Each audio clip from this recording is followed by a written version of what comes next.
4 PM news network में दोस्तों आपका स्वागत है। मैं हूं आपके साथ राशिद ज़हीर।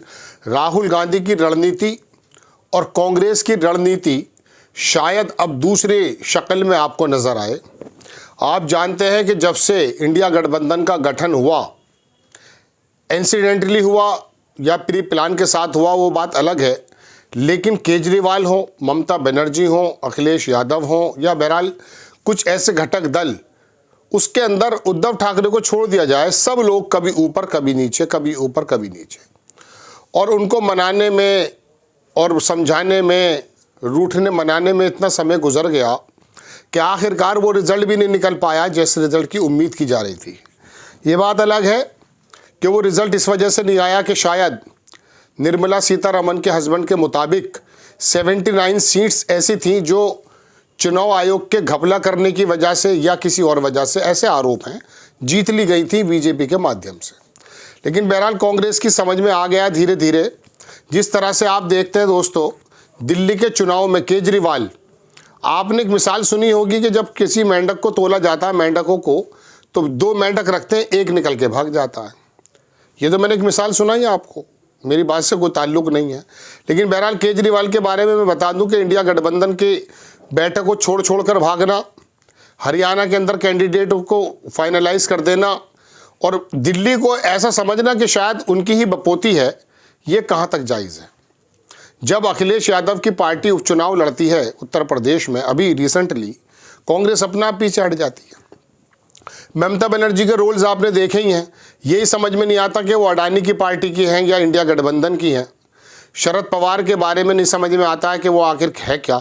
आखिरकार कांग्रेस की तरफ से अब एक नया तरीक़ाकार जो अपनाया जा रहा है दिल्ली में, शीला दीक्षित के बेटे हों या बाकी तमाम नेता, वो जिस तरह से आम आदमी पार्टी को धर दबोचने के मूड में है, उससे पता चल गया है कि कांग्रेस अब अपने पुराने ढर्रे पर आ रही है।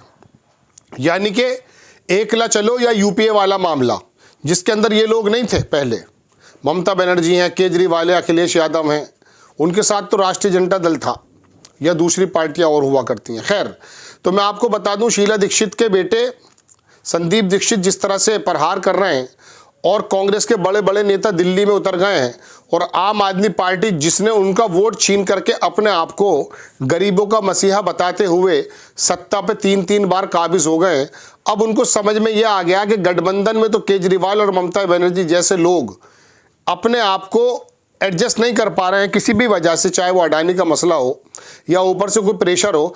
अब आकर के पूरी की पूरी जगह, यानी कि पूरे देश में, हर एक प्रदेश में खुद ही प्रतिनिधित्व करना पड़ेगा। और जाहिर सी बात है कि अगर दिल्ली के अंदर कांग्रेस अगर बहुत अच्छी तरह से लड़ जाएगी तो उत्तर प्रदेश में और बिहार में अच्छी बार्गेनिंग करके वो सीटें ले सकती हैं और लड़ भी सकती हैं। आपको याद होगा दोस्तों, अगर आप नियमित दर्शक मेरे हैं, मैंने कहा था कि कांग्रेस को लोकसभा के दौरान भी अकेले ही लड़ना चाहिए, कम से कम उत्तर प्रदेश में। उत्तर प्रदेश में अगर अखिलेश यादव के साथ मिलकर के, मतलब एक ऐसे अंडरस्टैंडिंग के साथ अगर वो लड़ते कि यहाँ पर आप मजबूत हैं, हम थोड़ा सा पीछे कदम खींच लेते हैं, और यहाँ पर हम मजबूत हैं, फ्रेंडली फाइट दिखाते रहेंगे, लेकिन आप थोड़ा सा पीछे हट जाइएगा। उत्तर प्रदेश के प्रभारी हैं अविनाश करके हैं, वो आए एक बार, तो मैंने उनसे पूछा कि मैं कहा क्या ऐसा संभव नहीं है कि आप समाजवादी पार्टी से पैक्ट तो करें लेकिन सारी सीटों पर लड़ें और फ्रेंडली मैच खेलें। चूँकि होता यूँ है कि जिस सीट पर लोकसभा में या विधानसभा में कांग्रेस का कैंडिडेट नहीं होता है, तो कांग्रेस का जो परंपरागत वोट है 2000, 5000, 10,000 ब्राह्मण वोट कह सकते हैं, कुछ इंसाफ पसंद वोट कह सकते हैं, वो वोट कहीं नहीं खिसकता है। हालांकि उसकी जो मियाद, उसकी जो क्वांटिटी है बहुत कम रह गई है। ब्राह्मण भी तकरीबन सब बीजेपी में चला गया है, पहले ये कांग्रेस का वोट माना जाया करता था।